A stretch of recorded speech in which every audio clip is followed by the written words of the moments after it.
and welcome back to my YouTube channel. So आजको vlog चाहिँ start भइसकेको छ। अहिले चाहिँ म राभङलामा छु र अहिले चाहिँ म जान्दैछु नाम्ची। नाम्ची चाहिँ किन गएको भन्दा चाहिँ मेरो नानाले बोलाउनु भएको छ बेनाको बर्थडे अरे, अनि बेनालाई चाहिँ सरप्राइज दिनु हुने अरे, त्यही भएर चाहिँ अहिले म नाम्ची जान्दैछु।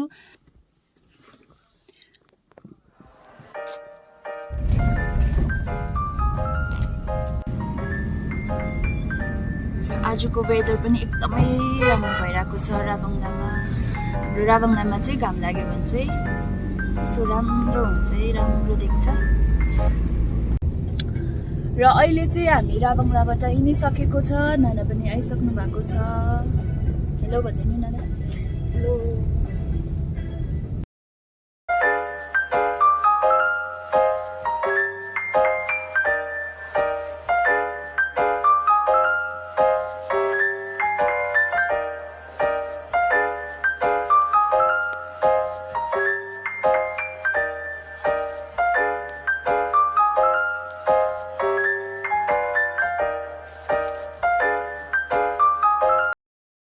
सो अहिले चाहिँ हामी यहाँ चौबारीमा आइपुगेको छ। एकछिन रोकेर खाजा खाऊँ भनेर चाहिँ आएको बसेको।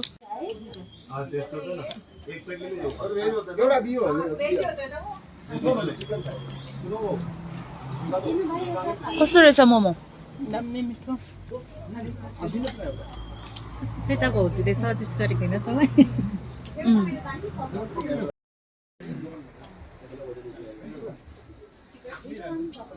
अचार खानुहुन्न तपाईँहरू?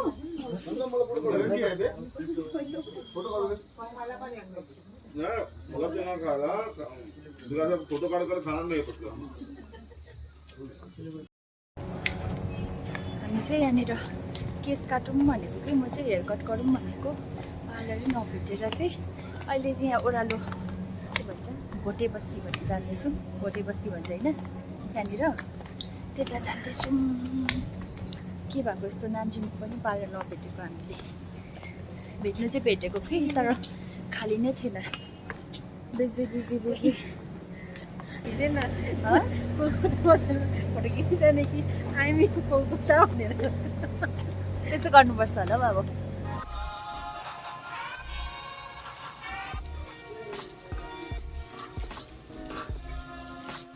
लामो केसले चाहिँ पुरा बेसी लामो केस चाहिँ स्याहार्नु साह्रो पऱ्यो नि त, त्यही भएर यसलाई चाहिँ म अब काटेर छोटो गरिदिन्छु। लेन चाहिँ बेसी नजाओस्।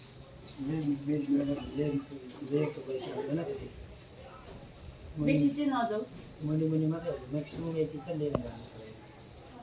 के गरे होइन तपाईँ भने पनि देख्छ हो, कटिङ पनि देख्छ, काटेस पनि देख्छ, कानमुखतिर पनि चेन्ज हुन्छ।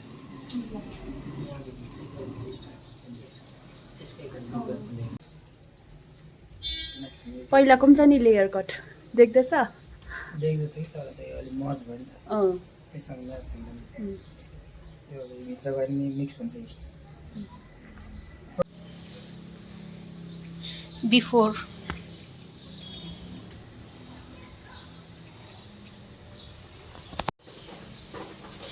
प्रमिला राईले चाहिँ यहाँ कपाल काट्नलाई स्टार्ट गर्दैछ।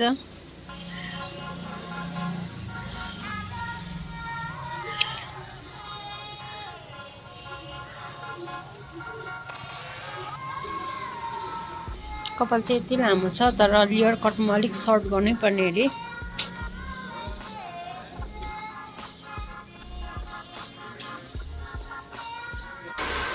बहिनीको चाहिँ फाइनली हेयर कट भइसकेको छ र अहिले चाहिँ ब्लो ड्राई सेटिङ गरिदिनु हुँदैछ।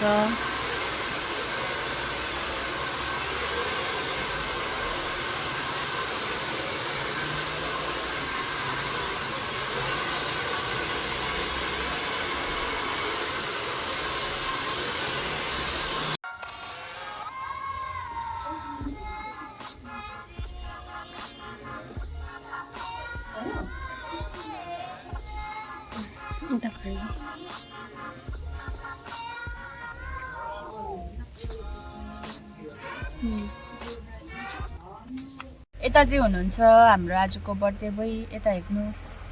हेलो भनिदिनुहोस्। भेना चाहिँ हामीलाई लिनु आउनु भएको अरे, भएको हो। भरे चाहिँ होइन अघि नै आएर पर्खिराख्नु भएको थियो। अन्त अहिले चाहिँ हामी अब गाडीमा चढेर गएको। कहिले फर्केर नआउला जस्तो नानाको घर।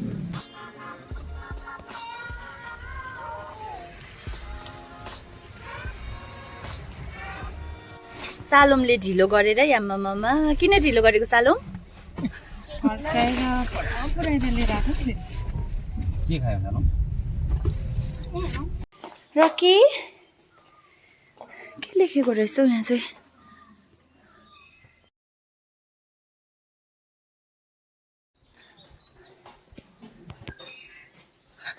हेलो, यो सुन्तलाले फलेको छैन अहिले? ए चौरी परेछ नि यहाँनिर। अस्ति कस्तो दामी थियो। साँच्चै फलेको हो यो नाना? फलेकै लिएर आएको। कस्तो दामी प्लान्ट रहेछ हौ यो। सारा संसार पुग्छ नि त।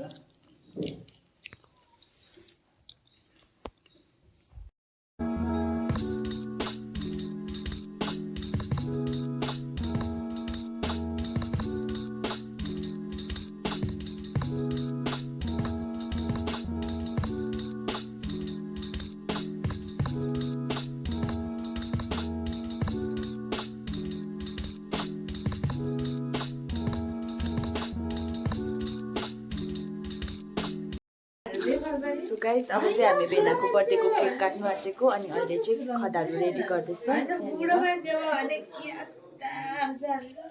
हामी चाहिँ बजारबाट खदा लिनु बिर्स्यो कि अन्त यहाँबाट धन्न यहाँ छानी छानी नानाकोमा रहेछ र छानी छानी।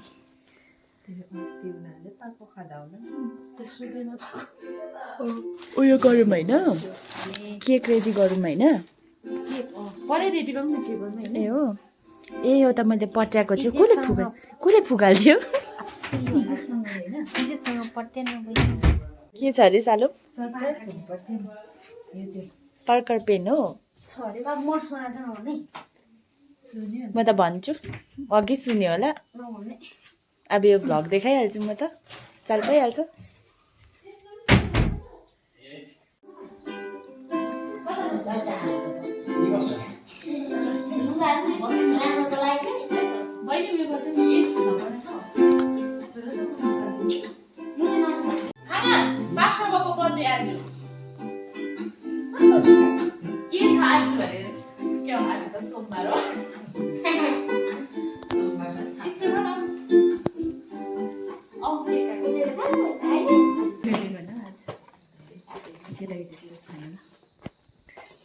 के काट्ने नै हो बेना?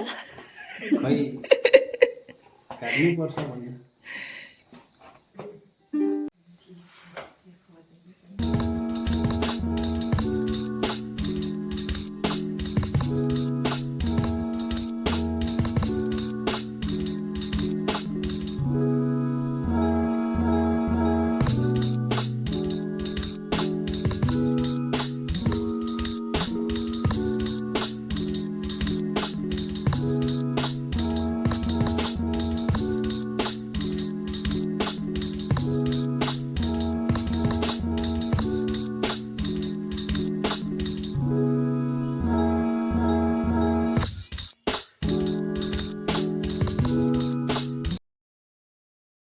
परमेश्वरलाई धन्यवाद होस् है। अनि यस्तो लेखिएको छ व्यवस्थाको पुस्तकमा, परमेश्वरले मसालाई सिकाउनु भएको कुराहरू यहाँ पाइन्छ। व्यवस्था 4:9 र 10 पढि सुनेछौँ। यस्तो लेखिएको छ, तर होसियारीसाथ बस र आफ्नो मनलाई सचेत राख, नत्र त आँखाले देखेका कुराहरू तिमीले बिर्सौला र तिमीहरूको सारा जीवनभरि तिमीहरूका मनदेखि नहटुन्।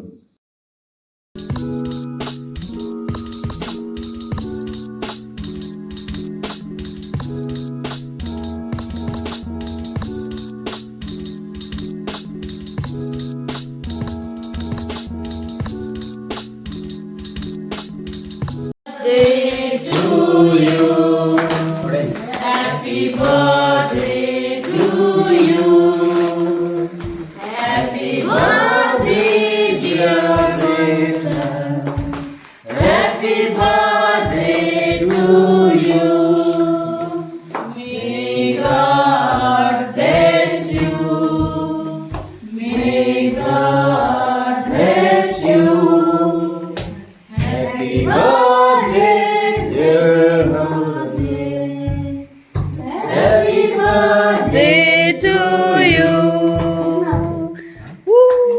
बचाउनु भन्ने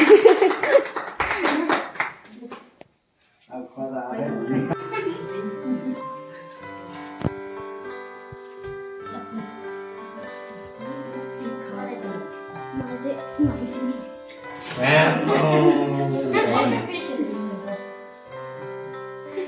सालमको त के पो हो के भन्छ बडालाई तुम्बा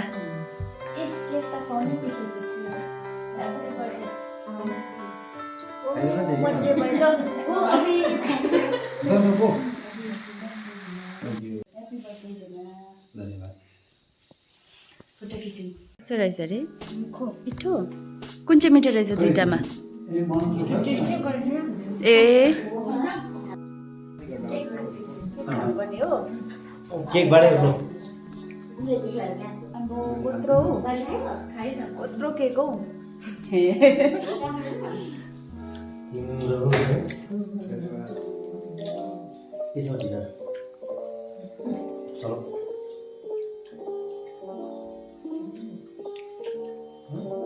खायो तिमीले अर्को यो खान्छ अहिले कुन चाहिँ मिठो रहेछ दुइटामा बर्थडे स्पेसल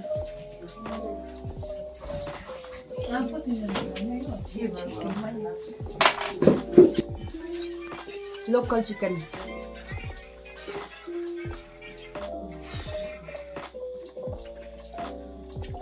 ब्रेनाको बर्थडे स्पेसल हजुर मात्रै पाउँछ यो चाहिँ के हो